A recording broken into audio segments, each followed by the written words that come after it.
Good evening. This is Greg Viloria, aka Social Gray on Twitter for the Nerd Soccer Media Group, and I'm with Texas Homer. I mean, that tech girl, Liberty Madison. Yes, Liberty Madison, that tech girl here at SF New Tech. So we're here for the October event, right? And yes, we're here. Just got finished watching some awesome tech. Awesome tech. And it was kind of interesting, right? We had a big company present tonight, right? We had. Are you talking about Microsoft?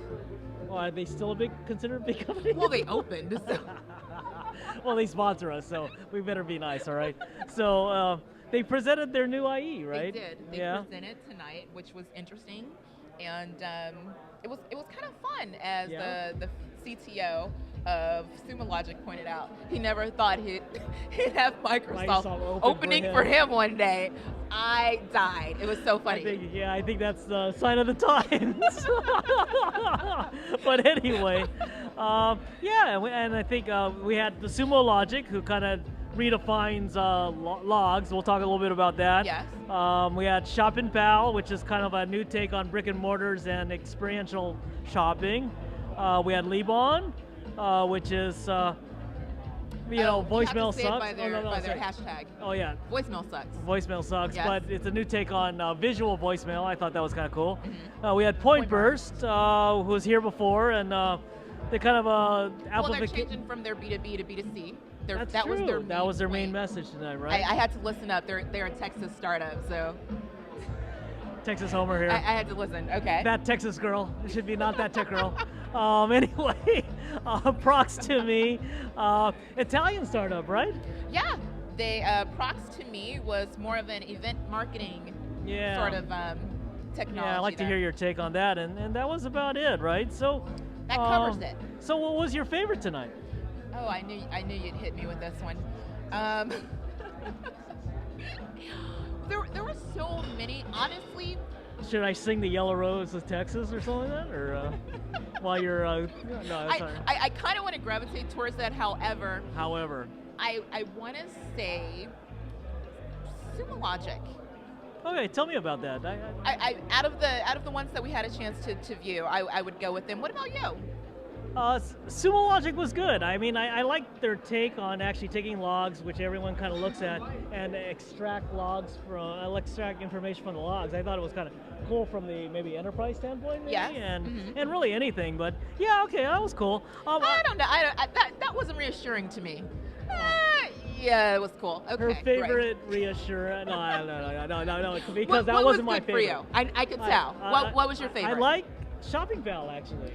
You have to explain this to me as to why. I like Shopping Pal because I really like the founder of Founder Suite. It's awesome. However, what was exciting for you? Shopping Pal is an experiential shopping thing for brick and mortar. So any small business out there, and there's thousands of small businesses in San Francisco, right? And that's what the mayor tells us. Yes. So he's trying to get them up and going quickly. So he's addressing the small business owner as the target here. But doesn't Square have that kind of locked down, because that's who they target as well? Yeah, so I think what he's saying is that he could go into any point of sale database, extract what's the most popular, instead of the guy telling you, oh, I think you should like this. They'll actually tell you what the customers like. So it's kind of, he's claiming it's unbiased in that way. Oh, okay. So, that's completely different from Square. Never mind that reference. Right. No. That's never mind. You asked me. I think that, okay. I like that aspect for it. Yeah, I mean, I kind of hold the flag for the small business owner in San Francisco, so I think that. I liked his opening line when he came out and he said, "Has anyone not visited an Apple store?" And so I began to scan the room. I'm like looking around, like who's never been to an Apple store before? And we actually had 4 people in the audience, because I counted. We had 4 people who never been. Oh, they were probably Microsoft employees. No, there's probably more than that. But I don't know. I don't think they were from America or something, and I don't know. Well, but that shouldn't have anything to do with it, right? I guess maybe, maybe on Fuji they don't have an Apple store or something like that. Maybe, yeah. I think we have a Fuji but for the contingent majority, out here. everyone here had been to an Apple store. So Okay. I like them. I really thought, honestly, Yes. when we go down to Point Burst and Yeah. Prox to Me, Yeah. I felt that they needed to really be at SF Music Tech. You had tweeted that. I wanted to ask you about that. Yes, So tell me your take on that. Once they started their pitch and introduced exactly what Point Burst was, their main client was musicians, people in TV and film. Very true. Very true. Because they restructured and they created a new model, moving away from B2B, and they partner with talent agencies. And when you partner with talent agencies, you really want to hone in on who was some of their musicians. They had some really big names on their presentation. I didn't pay attention to that part. Like George Lopez and all these different people that they had, and I really felt that they really would have benefited from Brian Zisk. Brian Zisk has SF Music Tech, and it's about the technology of music and the evolution of bands, how people are relating and really consuming music. Yeah, it just finished up at Japantown a couple weeks ago, right? Yeah, it was awesome. Yeah. Yeah. So their next event's going to be in May, but you They should check that definitely out need if you to have a come chance. out. Yeah. So if you guys are out here in that time frame, and to the people at Point Burst, go to SF Music Tech. Yeah, I like that. No, that's a good take. I like that. And especially with Prox to Me, they could have benefited from that too, because they're all about event marketing, seeing who's at the event. The only thing that I really didn't understand, when Lisa from Microsoft she asked a really good question in the audience. She said, if I were to become a sponsor, if I were to become a partner, I want to see all the Microsoft users in this event. Is that what you're telling me I can get? And his response really floored me. He's like, no, you will see the Microsoft users who signed up with Prox to Me. Yeah, because I think She was, you know what I mean? Yeah, She no. thought- I mean, I think from her standpoint, it made a lot of sense. As a marketing person for a big brand, I like to see what my reach is in a local environment like this, right? Which is kind of cool, right? If you could do that, that would be right? amazing. But I think what they do, what he explained to me, what they did is that they actually kind of take the Bluetooth signals that are generated in the room by the mobile devices and extract information via that way. But they can only do that for Prox to Me users. True. So if you've never heard of Prox to Me, it's not beneficial for you as a sponsor. That's true. It's kind of like you would have to, it's the chicken and the egg. You'd have to promote Prox to Me, get people on Prox to Me, and then route them around to... Kind of difficult, huh?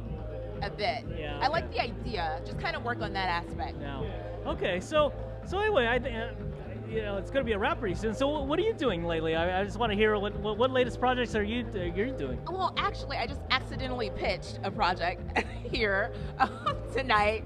So if you guys are, it's a fun project. So if you guys are around, I am hosting Hack a Film in a Day. Everybody knows I'm all about technology, hacker spaces, and all that good stuff. And we have some really awesome tech giants that come out to hack a film in a day. Yeah. So basically, if you're a filmmaker or anyone in the digital content space, typically when you try to find people, you either have to go to Craigslist or find people on set already to create content. A lot of people have ideas for projects, but they don't have the people. True. They don't have the people or equipment. So it's a media hacker space, and we are doing our event Sunday, October 20th at Pseudo Room in the East Bay in Oakland. Oh, wow. And we've been doing this event for almost a year. Wow. And this is the first time that we're doing it in the East Bay. Wow. Any reason to be in the East Bay? Tell me more. Well, there's a lot of reasons to be in the East Bay. One, it's huge. Right? There's tons of talent, everybody, and I mean, it's just a BART ride anywhere in the Bay Area. As long as they don't strike. This is true. I'm thinking they're not going to, so you'll be safe. Okay. So this is, that's a good one. Sorry, I had to throw that in. We're in the middle of a potential BART strike here in the Bay Area, we're having guys. issues, so yeah. But if they don't strike, it will be Sunday, October 20th at 9. I think you just tweet that tech girl and say, can I have a ride to this event, please? And she will respond to each one of your thousands of tweets and find a ride for you. Well, you know what? It's a great event because a lot of people, like I said in the pitch, you spend hours and hours on YouTube. But are you really on YouTube? No. You're watching other people on YouTube. True. So when you come to my hackathon, we will help you create digital content. We will get everyone together and hack out a project. So by the end of the day, you will have a searchable YouTube content that you'll be able to send out to the world and have your work be a part of. I mean, That Tech Girl's one of my favorites of YouTube. Of course. As well as Nerd Stalker, of course. Thank you. But anyway. Number one fan right here. Yeah, number one fan. Only fan, but that's okay. So yeah, we won't say anything about that's that. pretty much it. So if you guys want to be a part of Hack a Film in a Day, it's hackafilminaday.com, and we're also looking for sponsors and different things like that for future Hack a Film in a Days. And yeah. So also go to our SF New Tech page. We have a blog that actually that says discounts galore for SF New Tech users, and then you'll find up to 50% discounts for events coming up in the next month or two. So check that out on our webpage, sfnewtech.com. We've got a lot of fun events on the on website. We got Dev Beats coming up. Yes. I think even tomorrow. There's another event there. It's really at the top of the list. So well, you got to tell them about the exciting one. Which one? Like the big one. What, the GMIC? Global Mobile. No, that's not ours, that's theirs. Oh. Tell them about ours. Okay, I'm sorry. In a few weeks, October 30th, and even before that, October 25th, we're going to have a startup call. It's Innovation Month in San Francisco, as you don't know. So yes. Mayor Ed Lee made the proclamation that October will be Innovation Month in San Francisco, and it's the home of innovation. So if you have an idea, you want to just get re-energized, you are in the startup community, go to SF New Crawl? No, newtechcrawl.com. That's what it is, newtechcrawl.com. So go to newtechcrawl.com and you can see all the startups that we're going to visit. We're having lunch at Rackspace. You might see Scoville. Oh, that's right. We're going to start it off at Scoop It. Yeah, we're going to Scoop It. I don't know if you guys are familiar with Scoop It. They pitched a few meetings ago, but they were fantastic. It's great. I use it. We use it here at SF New Tech. So Scoop It. So anyway, reach out to us. We're looking for people to do demos.